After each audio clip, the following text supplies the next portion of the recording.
Hello and welcome to the fourth episode of Ask a DM, the D&D show where we take your questions and answer them with a guest DM. And before I get on to who the guest DM is, I've got something a little bit different to do at the beginning here. So I do actually have a giveaway going on at the moment for Fizban's Treasury of Dragons. Down in the description, you'll be able to enter that. And that's because I hit 2,000 subscribers. So thank you to all of you who have subscribed. It has been a great journey to get here. I hit 2,000 subscribers just after we went live last week. So thank you very much for that. And seeing as Fizban's Treasury to Dragons has just come out, I thought the perfect time to do a giveaway. So go down in the description and you just have to click the link, and then you can get multiple entries by doing different things like going over and having a look at my Twitter and stuff like that. And then you might be able to win a book for Fizban's Treasury of Dragons. And if you do use digital format, if you use D&D Beyond or anything like that, you can quickly transfer it to something like that as well. So go down below. Yeah, we're going to be answering some questions, and this week I have on with me the Cleric Corner. Hello. Hello. Do you want to go ahead and introduce yourself to those who don't know who you are? Great. I am the Cleric Corner, or also known as Riker, but my channel focuses on tapping into our higher powers to create worlds more unique and stories more impactful in your games. I think a lot of gamers focus on the nitty-gritty statistics, maximizing your characters and things like that. I focus more on the story element because that's what we take from the table and share with our friends even years down the road. So that's what I enjoy.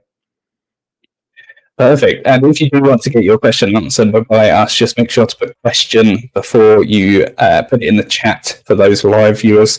And if you're watching this after the fact, put it down in the comments below and I will get to it next week. So let's get on with some questions. So I always like to start with some questions about you as a DM. So we'll see what type of DM you are. So first off, do you prefer homebrewing your own games or do you prefer running a module? Yes, I love homebrewing. I often don't even give my players items from the books because I like to tie it into whatever their story is, things like that. I actually don't even create the world or the storylines before the players actually make their characters. So the players make their characters first, tell me what game they want to play, and then we make it from there, kind of all together. I really enjoy that. Nice. And what is the highest level that you've managed to get a game to before? I have been really lucky, Shrike. I have been in a couple games 1 through 20. It was my first game, actually, 1 to 20. And we did something interesting because obviously when you first begin D&D, you're not quite sure how the ropes are laid out. So we leveled up like every single week, but we had tons of fun figuring it out. That's pretty good going. Pretty good going. And we were speaking before this that you also have been a player quite a bit as well. So do you prefer DMing or do you prefer playing, or a bit of both? I like both. Because as a DM, you have a lot of say in the story, and I love the narrative element. I love creating stories that are super impactful, but I also love creating characters and doing that. So I kind of get to play both, where a friend from my original game has branched off, created their game, and now I play in that group. And so we just have a lot of fun doing both. And yeah, I know a lot of DMs don't have that luxury, so I'm very blessed. Yeah, I am unfortunately a forever DM, so I pretty much always have to DM when I get to play. It's not too bad. It's not too bad. And so you homebrew quite a lot. Do you play in a homebrew campaign world as well, or do you use a world that already exists in D&D? Yeah. So my also has his own homebrew world. It's very post-apocalyptic is kind of the theme, where he's got like different sanctuaries set up in different regions of the world, and everything that's not that dangerous. We have a lot of fun. Cool. Okay, let's get into the questions. So I've taken some questions from Twitter, some questions from my Discord channel as well. So if you want to go follow me on Twitter and go to my Discord channel, you can put some questions for future episodes in there as well. We're going to kick off with Rich Merry, who I'm pretty sure gets his own little spot every week. He asks a question every single week. And he is asking, do you think 5e clerics are overpowered, and how would you balance them in the theoretical 6th edition? What are your views views on clerics then? Well, those of you who've been by my channel know that clerics are my favorite class, and I think they're perfect in every way. So I know that's an unanswer, but I do think that some of the recent ones, compared to the older ones, do kind of have a leg up. I do. However, going into a like 5.5 or 6e edition, I can't say that there would be a specific way to. I think it depends on the cleric. It does. As they are so different. I could tell you a lot of things about the sorcerer and what I would fix in that one, but as far as clerics go, I think they've been pretty good since the beginning. Yeah, I think I find that the everything that is new that is released is a little bit more powerful than those additional ones in the player's handbook. I also am a big fan of the cleric. I did a tier list video a little while back, and cleric was definitely in the S tier. I think for me, and a lot of people don't like this, but I like that there's a style for everyone in the cleric. Like, you can be the tank at the front, you can be the healer at the back, you can do lightning, you can be in tune with nature. There's loads of different ways to go, and a lot of people like, their clerics to be priesty and religious and stuff like that. But I really like the clerics as well. There's so many things you can do with clerics. I mean, just your gods alone. However many gods you have in your world, or how many beliefs you have in the world, that's cleric for everyone. And yeah, I mean, those of you who watch Critical Role, I mean, there are two clerics in one party, completely different. It's just things like that. You can do that with a lot of classes, but it's about home. So would you say they're overpowered, or do you think they're just right? They're very well rounded. Okay. I'll say that. Okay, so okay, that's interesting. I don't think I would call them overpowered as such. I think maybe they could be if you optimize them and all of that jazz. But I think most classes probably could be except for ranger and monk. But let's not go there. But most of them, especially super good for multi-classing as well. Just taking dips into cleric. I saw one just the other day where they combined a Tempest cleric and a Wave Ascendant Dragon monk. Okay. Basically every single punch like knocks the player back like 10 feet. I'm like, oh, that's sick. That's so cool. But yeah, fun things like that. Yeah, that is cool. Okay, and let's go on to it. Oh, go ahead. Mention, sorry, the ability alone, the divine intervention. Yeah, that can be a DM's nightmare, but it can also be one of the best moments in a campaign when it works. You have to be able to think fast on the fly as a DM when the divine intervention gets involved. It actually goes through. But yeah, that ability is pretty cool.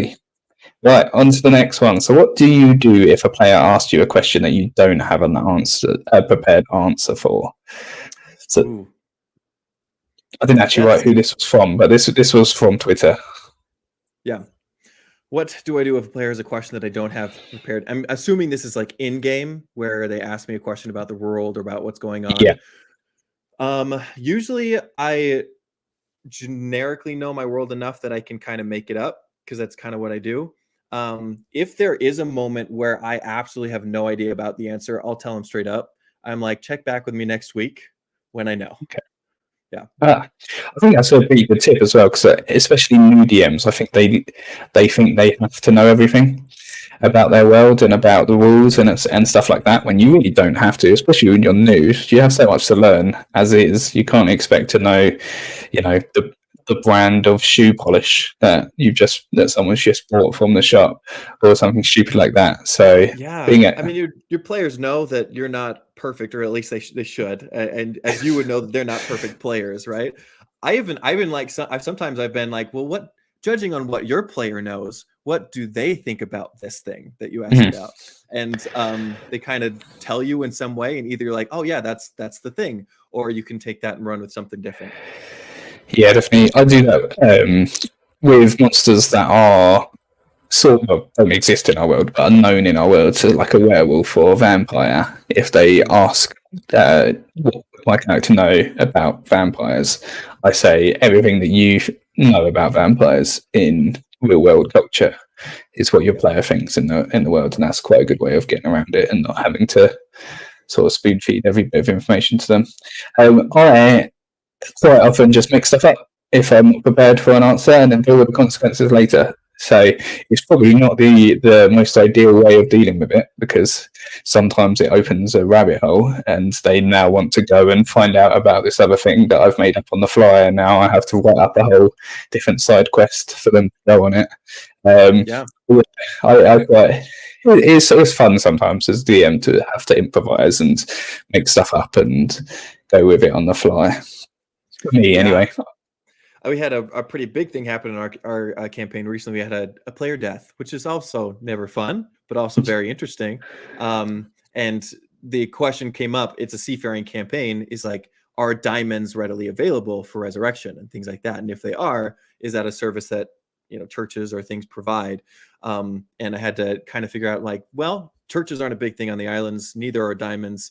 So we kind of had to figure out a new and better way to figure out how to revive a player without even using diamonds or revivify. It was very fun when those things kind of happen. Yeah, and as you get more experience as a DM, you get better at it as well. I think in the early days, you might not be as confident to do stuff like that, but as you get more experience, it gets more fun. Okay, and talking about experience, so what advice would you have for an experienced DM, so not for a new DM, maybe for someone who's been playing for a long time? Is there anything that comes to mind that might help them out? Yeah, maybe I should ask. I mean, should I ask them for advice? You know, I think with experienced DMs, everyone has different tricks. Everyone has different things that they can kind of add to the pile. Every DM is different. As far as experienced DMs,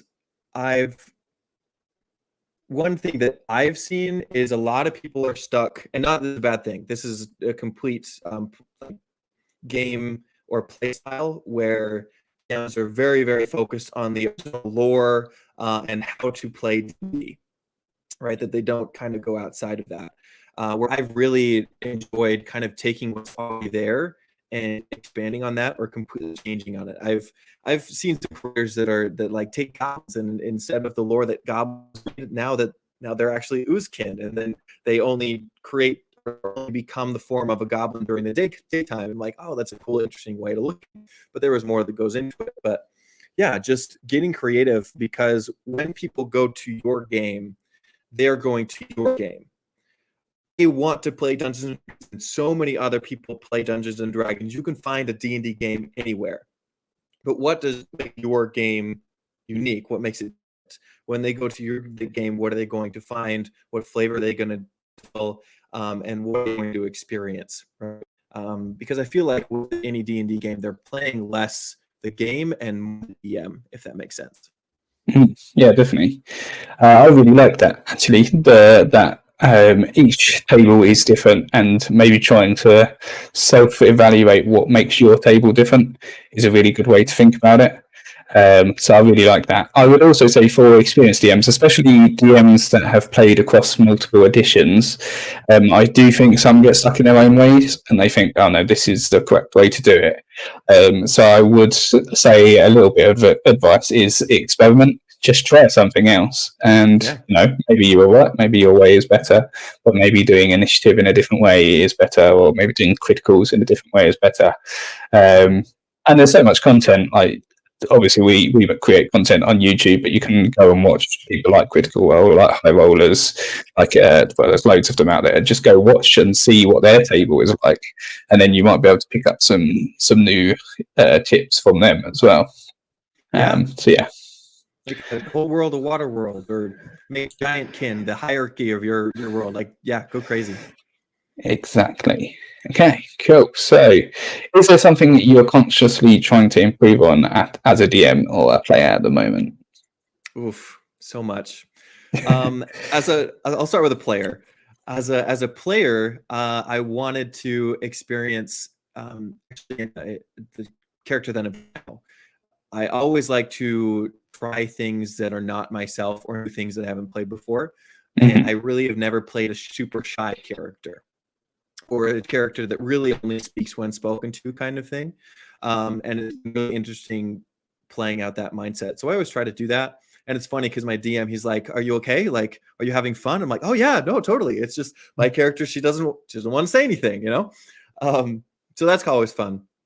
But as far as DM goes, I am trying to improve on creating a session where everyone is involved every time. And I know that's super, super hard, but making sure that there is a little piece of every player for every game, right? And I feel like sometimes in certain arcs, it's very one player focused, but introducing more elements where other people can get involved as well. Even if it's like you have one rogue character that needs to pick some locks, like put some locks in there. But that's something that I've wanted to improve more on, that I've seen that I've kind of struggled with. Yeah.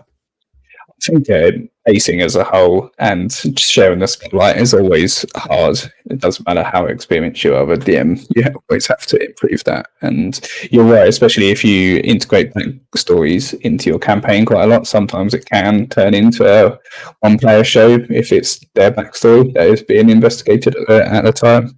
So it is quite hard.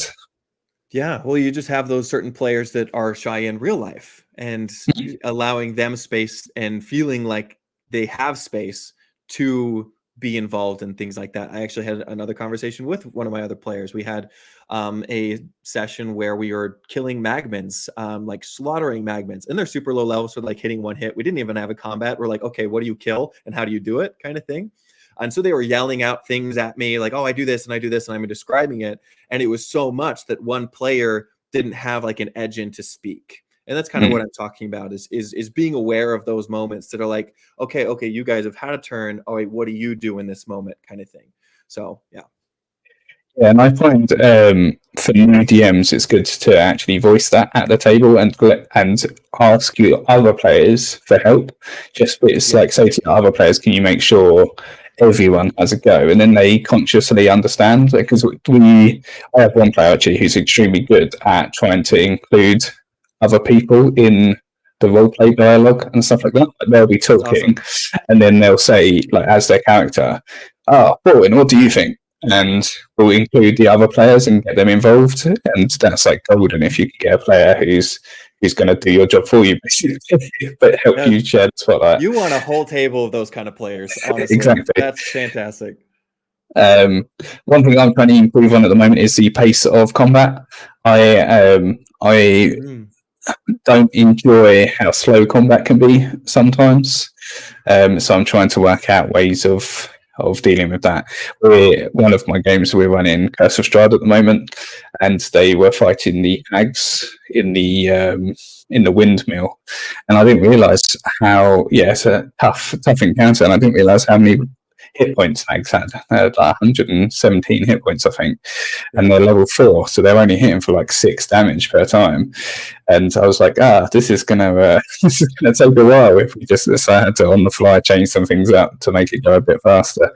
It would have ended up as like a 5-hour combat. So yeah, just stuff like that is what I'm trying to improve at the moment. Wow. There was one time our game we were fighting an elemental titan. I can't remember the exact term for it, but it was a conglomerate or a juxtaposition of all of the different elementals into one beast. A 6-hour combat.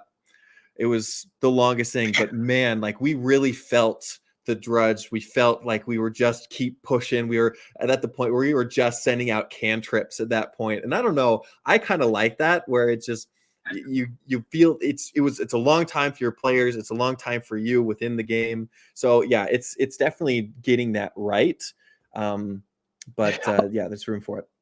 I think that's perfect for bosses. Like you expect that. Like when we did Rise of Tiamat as well, and the final fight when you're trying to stop Tiamat being summoned. I think that was like 6-7 hours. You're expecting that, and they've introduced mythic monsters now as well. So like when you get them to 0 hit points, they come back with more abilities, which is really cool as well. And yeah, I feel like in boss battles, actually, that's more or less exactly what you want. And I would probably also tell the players ahead of the session that this is probably just going to be 6 hours of combat. Strap in. That's good. That's good to warn them beforehand. Like, hey, it's going to be a long one. Yeah, strap in, get snacks, and try and not kill your character. Yeah, bathroom breaks. Yep. Right, cool. Let's jump on to the next one. So this one was from Sweet Potato TTV, and it's if a character has a half-elf mother and a celestial father, would they be half-elf or Aasimar? This one's a bit of a deep thinker. Wow, I had this character actually. Okay.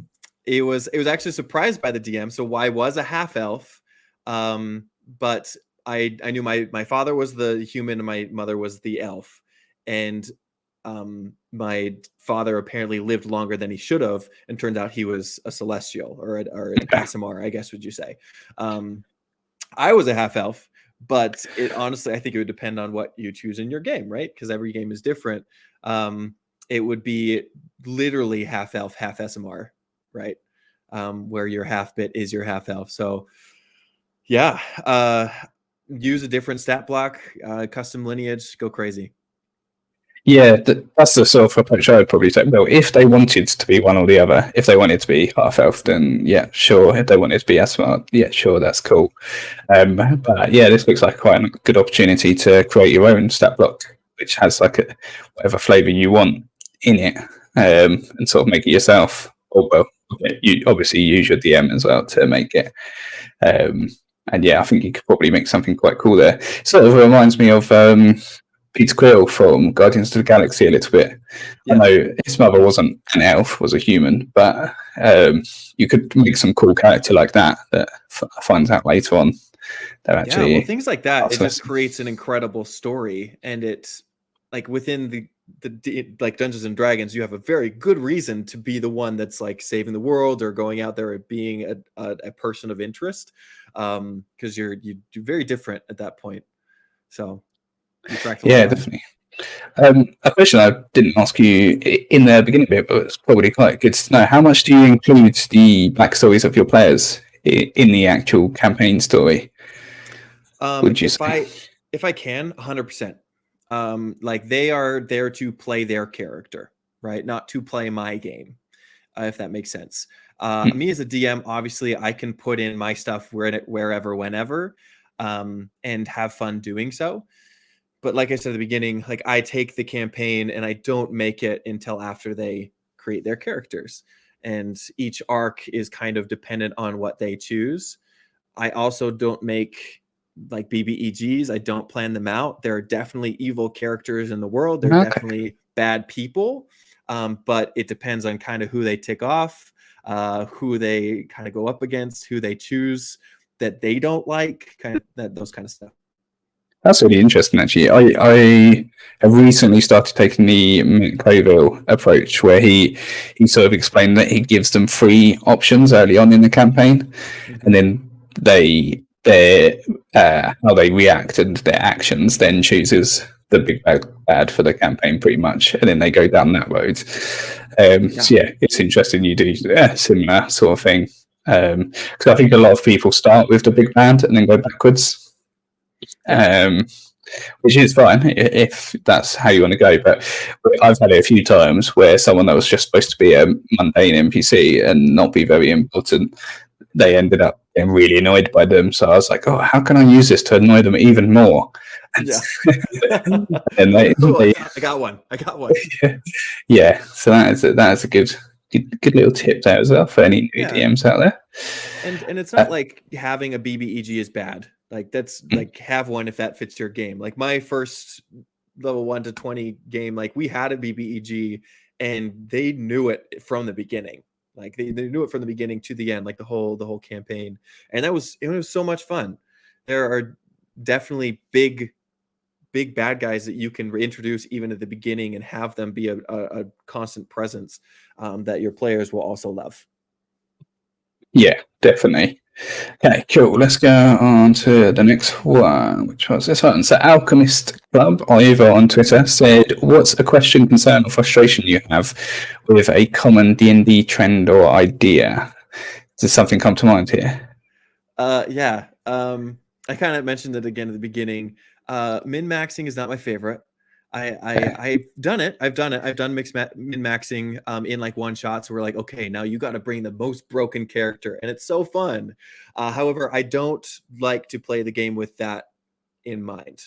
I play D&D as far as a narrative, a story element, And if min-maxing a character, if making them really, really good at one thing and terrible at everything else, and you do that for story reasons, I think that's incredible.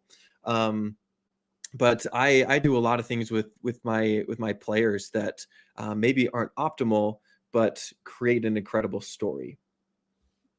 Yeah, definitely. Yeah, I'm definitely in the same boat there. Another thing, I don't get it. I've called the word frustration there, and I don't really care if other people do this, but I really don't like railroading. If you like railroading and your players like being railroaded, that's fine. I am very much give them some sort of sandbox and see what sandcastles they build, kind of DM, and then go from there. So I am sort of similar to how you answered the last one, where a lot of the times I won't actually have something in mind, and then work it out as I go along. And I think that's much more enjoyable for me as a DM, and players enjoy it. Well, my players enjoy it more because they feel like they can actually have an impact on the world, and their choices and actions can have sometimes negative impacts and sometimes positive impacts. I've played in a few games which have been very railroady, and it's just not as enjoyable for me. No, and it depends, and again, not to say I'm not frustrated with min-maxers either. Like I've played with min-maxers, I've had min-maxers at my table, and if that's how they want to play the game, like I'm not going to stop them. That's how they want to play, and I think that's great. I just know personally that like 5 years down the road, I'm not going to be sharing a story about this character that I maxed out their hit points on. I'm going to tell them about how I took a character and basically went through a redemption arc with how they were so weak and they came to power some other way, Yeah, definitely. Yeah, I'm definitely in the same boat there. Okay, if you are liking the video so far, if you could give it a like, that'd be awesome, because then it shows it to more people. And down in the description as well are all of the Cleric Corner's socials and his channel, so go and check him out as well. And he talks about all of this good stuff that he's talking about here as well. Okay, let's carry on with these questions. I also understand it's Halloween today, so happy Halloween to everyone. Happy Halloween. Those of you out there, especially you over in America, you love it over there compared to us in the UK. Yeah. But yes, hopefully everyone's enjoying the Halloween festivities. Okay, so RPG as D asks, what is something that your table does or that could do to make combat more exciting? That's a really good question. I think first thing, I don't have a lot of players at my table. So like 4 to 5 players is my personal max. So it goes by super quickly. I know groups that have like 10 or 8 to 10 players in them, and that works for them too. But then I also do some things like, okay, well, it's your turn, but you be ready for it. Make sure that you know what you're doing on your turn, and that kind of helps the combat go faster.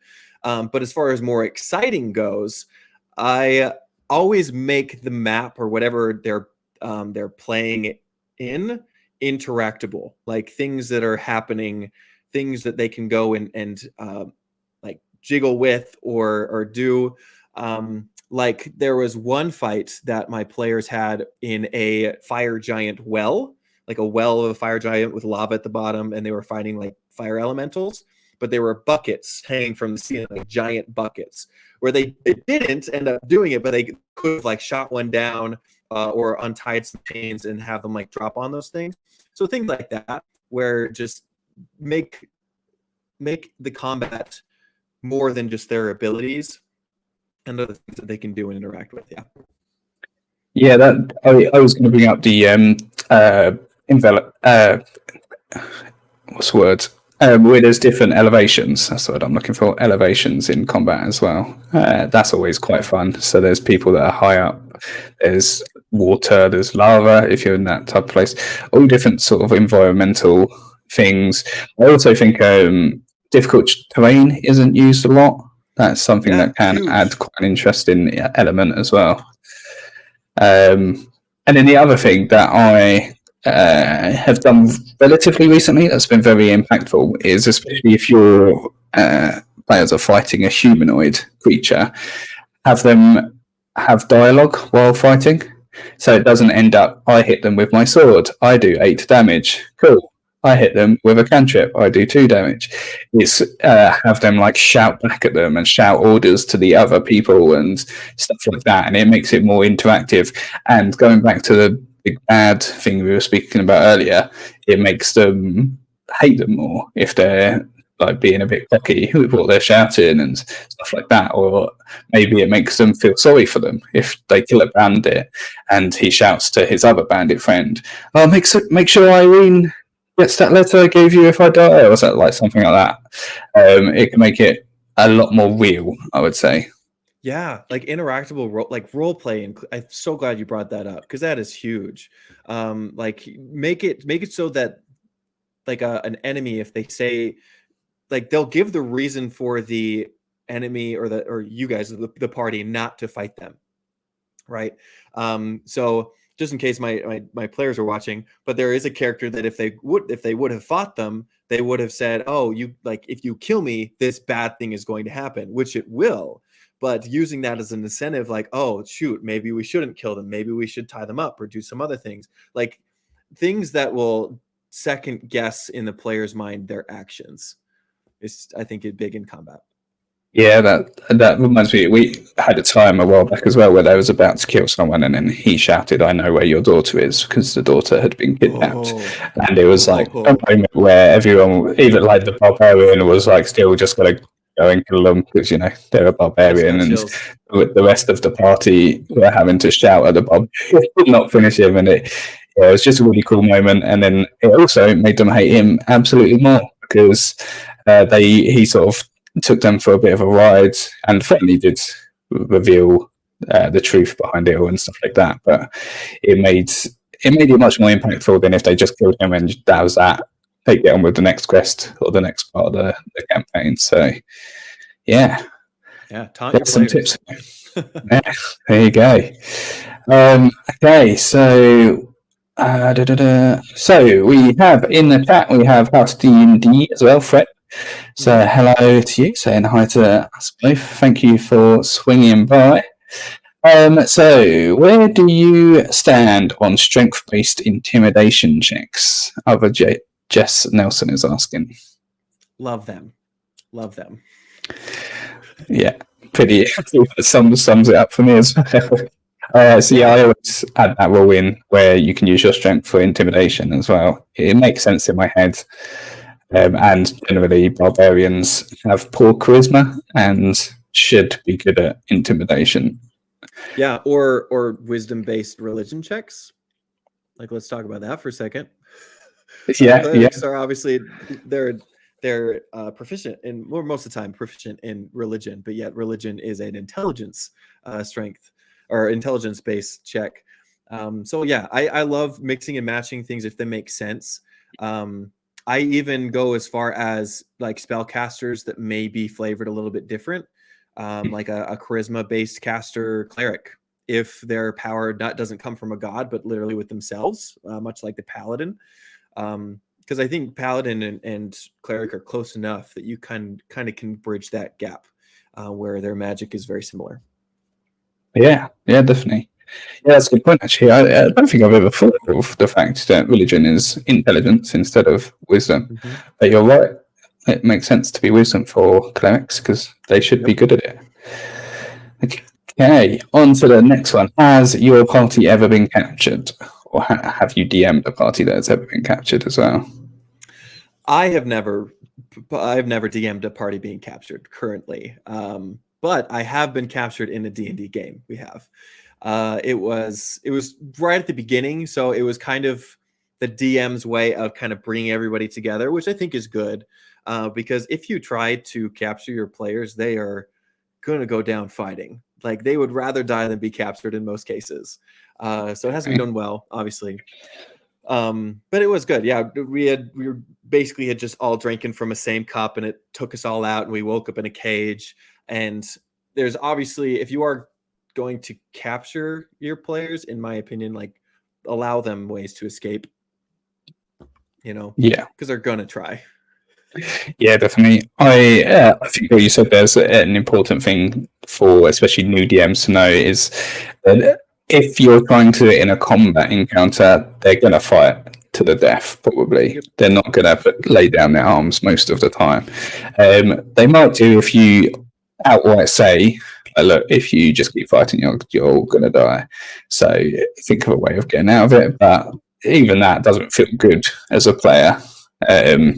So I've done it twice. I did it as a campaign start, which it sounds like is what you've done it as. I did a prison start where they had all been captured and put into prison. And then I also did it as a get out clause for TPK. So I had a situation where when I was early in my DM career, they were fighting a green dragon that did dragon breath over them and literally killed every single member of the party with one dragon breath. They all went down. And I was there like, oh, well, that's not fun. I was like, that's not a fun way to do a TPK. So, because they all went down and none of them got the fatal damage, but they instantly die. So they technically would have had to be rolling death saves. So I was just like, the dragon captures you. And then it became get out of the dragon's lair situation. Do you with your monsters or with your combats, I guess just encounters in general, do you usually try to keep them balanced, or is there monsters in the world that like if they go fight, like they will die kind of thing? Generally would say I'd try to keep it balanced, and there are situations where if they are stupid, they could die. Like for example, if they're in the king's chambers and one of them pulls out their bow and tries to fire it at the king when there's like guards and stuff like that, it's not going to go well for them. They're probably not going to be in a good situation. But generally, I would say I try to keep it balanced to a degree. There is, I guess, a level. There's a ceiling to that where if the players are just stupid, then it's not much they can do to help them. Push the wrong buttons. Things happen. Yeah. But that one was 100% my fault. I was a very new DM, and I thought I wanted to include a dragon. It's the first time I used a dragon, and didn't really appreciate how much damage that breath weapon actually did. So for I'll fly over the top of them and breathe it on them, and they all went down because they'd already been in fights and stuff to get to the dragon, and I felt bad. So on the fly, I had to make something up. So it made up that the dragon captured them for a reason, and then they had to get out. But so I've done it that way, which isn't a good way at all to be captured. Although I guess it's a TPK. Yeah, and it's a good way to recover from a TPK where you're like, you're all dead, but you wake up and now you're captured, kind of as a reset, making not death the consequence, but being captured as the consequence of losing the fight. Because I've been on also the opposite end where they go into a fight and they kill it. It was a deadly encounter and they kill it in like 3 rounds.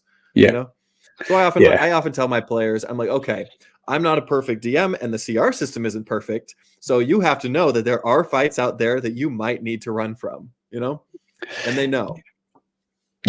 Yeah, that's a good way to say it. I think a lot of new DMs as well aren't good at the communication side of that, of saying you might need to run from this fight, or there are fights that you might need to run.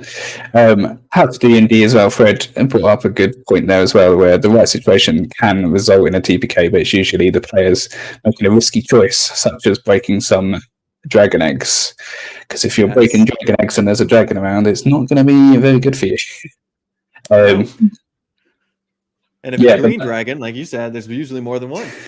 Yeah, exactly. So, so there are definitely situations where you can you get a TPK out of dragon. I really enjoy it. Have you read through Fizban's book yet? Fizban's Treasury of Dragons. Yeah, I've looked over it.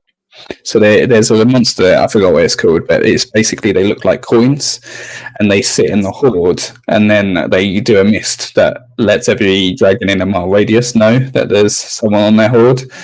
And that is a very fun trap to if they snuck into a hoard and then all of a sudden, oh no, they have to fight. That's good. Fred is asking, what is your opinion of the challenge rating system as well? You sort of mentioned it earlier.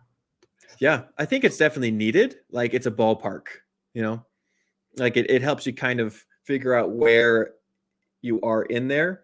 But with so many variables as far as abilities and magic items go, it is very broken. I've heard, I mean, we've heard that they're trying to fix the CR system and make it more accurate.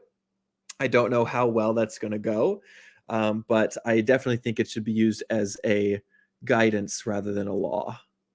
But I usually try to go deadly. I usually try to go more on the deadly side of things because usually that tends to be more accurate. But that's just me. Yeah, I think that's the good statement to take away there. It should be more as guidance.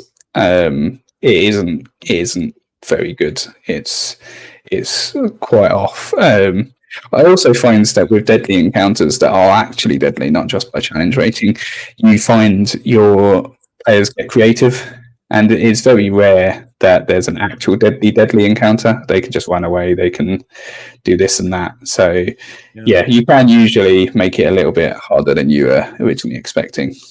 Yeah, and I think that with kind of alluding back to what we were talking about before, making precautions as far as the environment, like making your encounters a little bit more entertaining or challenging, like make the fight really hard. Or if you're worried about the fight being really hard, put in insurance, I guess. Like if you're fighting a dragon, put him in a abandoned giant tower, I guess. And if you take out this pillar, it cracks and falls and the whole thing topples on top of him, killing him, right? And that could be your insurance if things kind of go bad. Do it where the players may know that these particular pillars look really cracked and have them like throw a perception check or use like Mason's tools or things like that to figure that out. But that's also a very fun way to make sure that CR system stays where it needs to be. Definitely. I have used quite a lot the whole idea of an NPC coming and saving the day last minute if I do get it wrong and it's a little bit too difficult, which is another way to do it as well. So we've got Josh from Dungeoneers Pack swinging by as well to say, what monster do you find yourself using in every campaign that you run that's not the typical goblin or kobold? Do you have one? What monster do I usually find? Oh, that is interesting. I like to use an assortment. I know. Yeah, you go ahead. I'll think about this. You answer this one. Yeah, so I usually at some point, so if they're new players, I will almost certainly throw a rust monster at them early on to teach them that it's not all I hit for this amount of hit points and you take this much damage. Because rust monsters, they damage the armor and weapons over time. So just to show there are more mechanics than just attack and hit points, I quite like that, or conditions as well. But one I usually find myself using, and it's not even a conscious reason, is elementals. I always use elementals at some point and then realize, oh, I'm using elementals again. Why am I doing that? I just like them, I think. I like the ability to make them come out of it. So like one could be a wizard has made them, one could be there's a rift between the elemental planes. And there's so many different ways where if I'm just like, oh, I'm not really sure what should fit here, and they're in, a lava volcano area, I'm like, oh yeah, let's chuck in some fire elementals, they're good fun. So I use elementals quite a lot. Yeah, if we would go like with a Dungeons and Dragons typing, I usually go to monstrosities, probably the most, because they're essentially a perversion of what the players would know. There's a bug. But the monstrosities being creatures that are not really creatures, but something else. And I feel like that would be kind of always the first thing that they would encounter, because I don't think I've ever ran devils or demons. I don't think I've ever done that yet, or the campaign's never gone that way. I've always wanted to, but I feel like that is not really the first things that people encounter unless the story really pushes towards that. So, hey, maybe someday. Yeah, I really enjoy playing devils more than demons. I like the manipulation part of devils and Yes. the whole conniving part. So I quite enjoy playing them.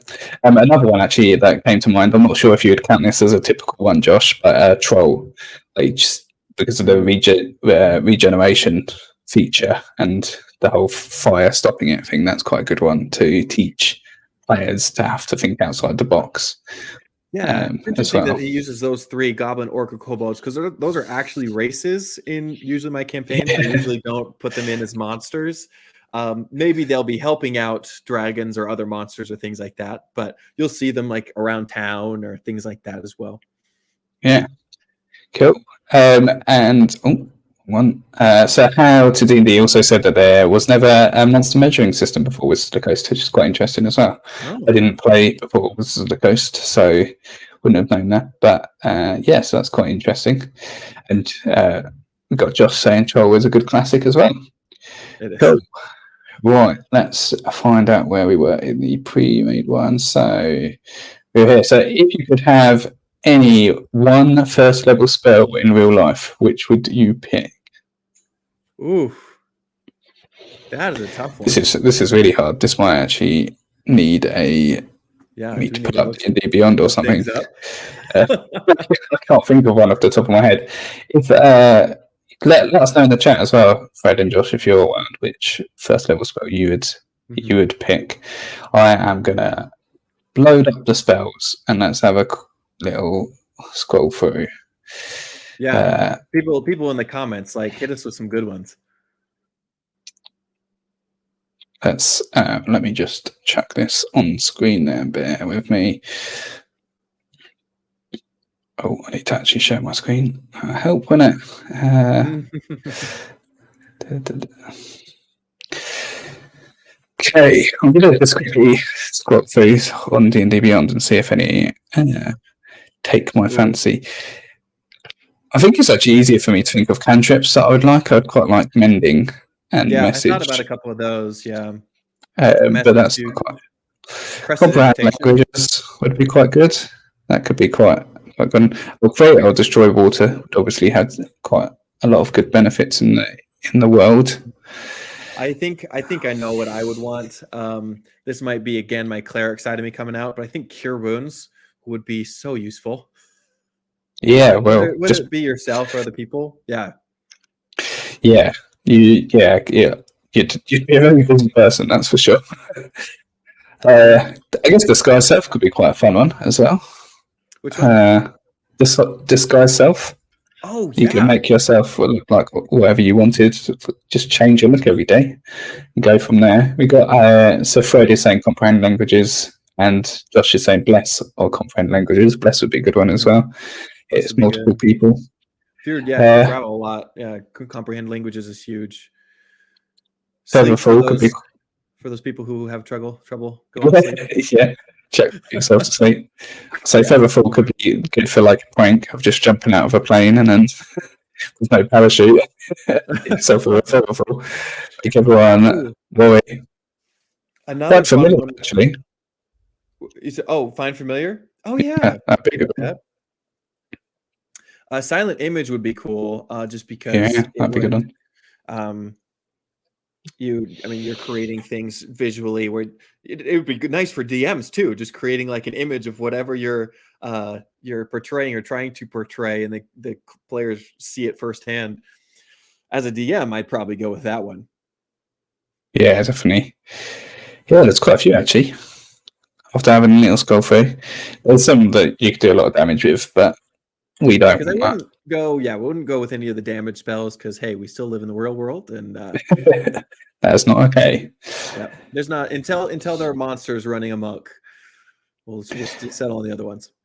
Yeah, that's a really good question though. It makes you think quite a lot, doesn't it? Yeah, that's a good video idea. What first level spells would you want in real life? There you go. Okay, so what type of music would your last character have listened to? Oh, my last character. So my last character, he was the half elf, half Aasimar race. Okay. And he was a storyteller bard. So I feel like he would actually listen more to like documentaries. I like that it. would be That would be his, or classical, honestly, like a classical audiobooks. He'd probably be into that. Maybe a little pop. Yeah. He's a quirky little guy. Yeah. Nice. My last character I played was a tiefling warlock, sort of standard Hey. tiefling warlock. But it was like a trickery based one, so I feel like it would be like American rock, 80s American rock, maybe something like that. I reckon Yeah. that's what I'm going to go with. Let us know in the comments as well. Yeah, Fred saying that damaging spells gets you put on the number one wanted list. Definitely, definitely don't want them. You're gonna want to hide that one. Yeah, I wouldn't complain if I got it.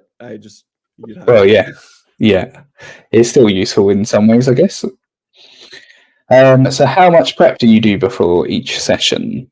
Ooh, good question. I do very little prep. I'll be honest. I'm a very improvisational. I set the groundwork. I know where everything is, where the NPCs are, and things like that, and how the dungeon is generally laid out. But everything else, I improv at the game. I think about 4 weeks ago, I sat down and did like 10 hours of prep, and for like 10 hours straight, I'm like, okay, this is where everything is. This is kind of laying out the next little bit of the campaign.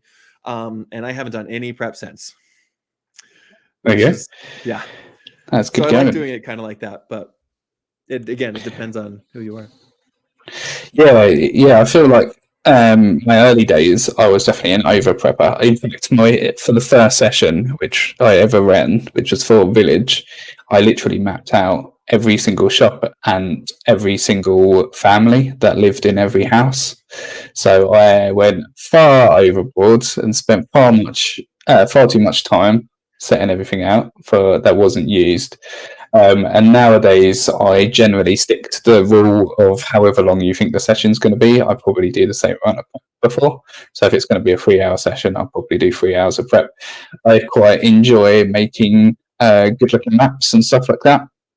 So yeah, I'll still do like a little time. prep. Yeah, like whether it be like a magic item or something that I want to include with one character during the session, I'll do that. But generally speaking, I think you kind of learn how much you can take and how much there is. Because once you get into the smoother things, I don't think that you will take much time doing prep, unless you are that kind of DM where you enjoy every nitty gritty detail. Yeah. In fact, thinking about it, most of my prep is doing stuff like making maps, which isn't really like proper prep. It's not like story prep, I guess. I do very little story prep because I've already set it out or have it in my head, or I just go with the flow. But most of my prep is stuff like finding art or making maps and stuff like that. So, and that can tend to be time consuming. Yeah, and now I'm playing a lot more in virtual tabletops. So you have to then input all of that into the virtual tabletop and set it up and all of that stuff. Whereas at the table, it's a little bit different because you just sort of rock up and play. So yeah, I like the rule for new DMs of just doing the same amount of prep as you were planning on playing for is like a nice little guidance for most people. So we've got N Wests who has asked, if you were interviewing a new DM to run your game, what's the one question you would make sure to ask them? That's another. We've had quite a few thoughtful ones in this. Yeah. So if a new DM is coming to DM your game, is that what they're saying? I think it's so if you were a player and a DM and you were looking for a DM, what one question would you ask them? I think for me, it would probably be the split between role play, combat, and exploration. I think that's always a good thing because I've played with DMs before that have had quite an emphasis on combat, which isn't the type of game that I enjoy as much. And they're a bit mid-maxy and stuff. So I think asking them what the split's going to be is always a good one. It's quite hard with one question, though. Yeah, I honestly would ask them about their campaign. I would ask them like what they plan on doing. Because I realize that most DMs already have a world before they have players. And so I would probably ask, okay, like, tell me about your campaign. Tell me about everything that's kind of going on. Obviously not spoilers or anything like that, but what's the kind of game that you want to play with us?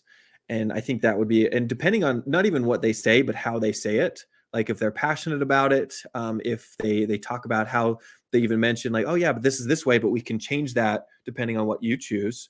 And if they're generally an open person as far as willing to work with whatever is going on at the table, that to me is a good DM, rather than this is what the game that we're playing and this is what we're doing and you can only do these races and only these subclasses and things like that. And I think some parameters are good, but just in that sense, you get a really good feel of who you would be playing with. Yeah, I really like that actually. The sort of focusing on more how they say it rather than what they actually say. And I think you're right there, where, for example, in my games, I don't have guns, but if someone did come to me with like a really good idea of how their character has a gun, I would consider it still. And I feel like that's the type of DM that I would want as well to play in, where yes, they have rules, but they're willing to break them if you do the effort to come up with a good idea. Yeah, that's going to enhance their world. D&D is a very collaborative game. Yeah, definitely. Yes, collaborative storytelling is the best way to explain it for new people as well. We've done that one already. Do you have any pre-session rituals? We got to eat. We got to eat before. we usually have everyone switch on. I know this may not be what they're asking, but we always have food beforehand because everyone's got to have a full belly before they sit down. You know, no getting up. I personally like immersion. I like being able to sit down, be completely enveloped in the game. And at some tables they're like, oh yeah, we'll bring out the snacks, we'll crunch on some snacks and do like that, and that's great. I personally like to do that before the game actually starts, so that we can be completely in. But then also more to the question, I always have the players kind of explain the recap of the last session, kind of get a ballpark of where they're thinking things are at, which is also kind of nice. Yeah, that's really. I think you're the first person I've heard who does that, who gets them to eat beforehand, which is really interesting idea actually. There's some stuff I think everyone should do to stop distraction, like no phones, stuff like that. But yeah, it's interesting to think that actually snacks can distract people. But you're right. There's always like someone that's like, oh, can you pass me the Maltesers, and chuck them over and stuff like that. So and it's always right in the middle of the severe flirtation moment that you're having with one player. Yeah. Yeah, definitely. Always distracts. Okay, that is all the questions that I have put into the system. So if there's anyone in the chat that has any last minute questions, go ahead. We are almost at the hour mark, which is when we wrap up anyway, so it's almost perfect. We got how to D&D Fred saying eating potato chips while you run the game is a problem when talking. Yeah, I've definitely had that before, where there's been crunching while I'm trying to explain something, or rustling in a bag as well. That's never good. But yeah, any other questions, chuck them in. And as I said, the Cleric Corner's social media and YouTube channel is down below. And your Patreon, you have a Patreon as well. Most people don't like shouting out their own Patreon because it's a bit awkward. But yeah, I haven't. It is down there, so go and check it out. Is there any teasers for future videos that you have coming out? Or yeah, I'm putting you on the spot here. Yeah, no, by all means, I love it. Next week, I actually wanted to do a part 2 with a dragons. I know Fizzband's a big thing right now, but just any ideas to make your dragons just more impactful and just create a better story. I've read through Fizzbands and there's a lot of good stuff in there, but there's also a lot of things that lacks. But I also want to go through all of the race or the classes. Like I did a video on my cleric on just how to make that beyond what it is. Right? If your cleric doesn't get powers from your god, what does it get power from? But just looking at each of those things and thinking outside the box a little bit, when is a bard not a bard kind of thing. I'm looking forward to making those. Yeah. That's an interesting idea. We have had a last second question come in from Fred. So, how long have you been playing D&D, and would you consider looking at older versions of the game? Yeah. So it's funny. I actually played 4E. I was mid-teens. I can't remember exactly what age, but my dad brought home 4E and we played like a game. Character creation took hours, but we figured it out and we played one game, and I barely remember that, but I think it was cool. But ever since then, it's kind of put a bug in my mind of what D&D was, and I didn't pick it up again until about 4 years ago, where I'm like, hey, I heard this game, like, and then I go to my friends and say, hey, do you want to play? And they're like, I don't know, it's kind of nerdy, but we shall try it out. And then now it's culminated in not just my group, but just branched off into other groups. And it's cool that D&D is kind of coming out on its own to be something more than what people expect it to be. So what I consider looking at older games, yes, I've always wanted to try 3.5, but I never have the time. Yeah, I actually started on Pathfinder randomly. I don't think there's many people that started on Pathfinder, so because D&D is obviously the biggest one. But I started on Pathfinder, then I went to 5th edition. So they're the only two I have actual experience with. But I have read all of the 3.5 and 4th edition books and stolen stuff from them. So one thing in particular, 4th edition had the whole minion mechanic. I'm not sure if you're familiar with it, but basically they use minions where they only have 1 hit point, and then you can chuck 100 of them at the players and they can still survive. Whereas in 5th edition, if you chuck 100 zombies at a 15th level party, they're still gonna have a bit of a problem, but not as much. But yeah, they did it a bit better in fourth edition. Yeah, I do love that mechanic, and I've looked at 4E and other editions for like ideas, and I think that's super good. Take ideas from other editions or even other games. Like Call of Cthulhu is something that I've also taken things from when I want to take a scarier turn in D&D games. I know that D&D isn't the best horror game, but it's what people are familiar with, and sometimes they don't want to do a whole other system for those kind of things. Yeah, definitely. I think I probably should do it better. I should go and investigate others better. I played. I think I spoke about this a few weeks back. There's a horror RPG called 7 Candles. Is that what it's called? Or 10 Candles? I'm gonna have to find it. 10 Candles. And the premise is, as you go along with the campaign, every time something bad happens, you blow out a candle, and you've got 10 candles on the table. So the room gets darker and darker, and you're obviously supposed to make it really atmospheric and scary. And I played that once, and it was awesome. And I always thought about using that mechanic, especially I'm running Curse of Strahd again at the moment, and I'm trying to think of a way if there's to include that mechanic into D&D. I'm not sure how it would work, but yeah, getting inspiration from other games is a great way to go. Fred saying that he threw 400 zombies at a party of level 6 characters and they survived. That's that's a lot of management for you. I feel like 400 zombies. I feel like the only way to survive that is like funneling them somehow. Yeah, funnel and a lot of fireballs. If they have what level 6, yeah, they would have fireballs at that point.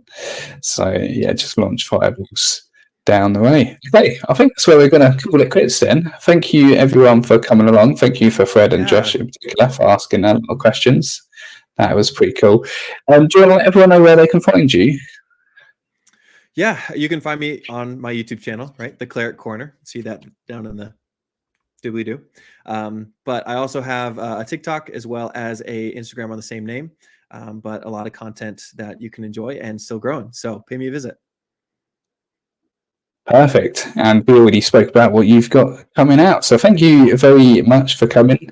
And if you do have any more questions that didn't get answered, make sure to put them down in the comments and I will make sure to get them answered in the following weeks. So thank you all for coming. And until next time, happy gaming.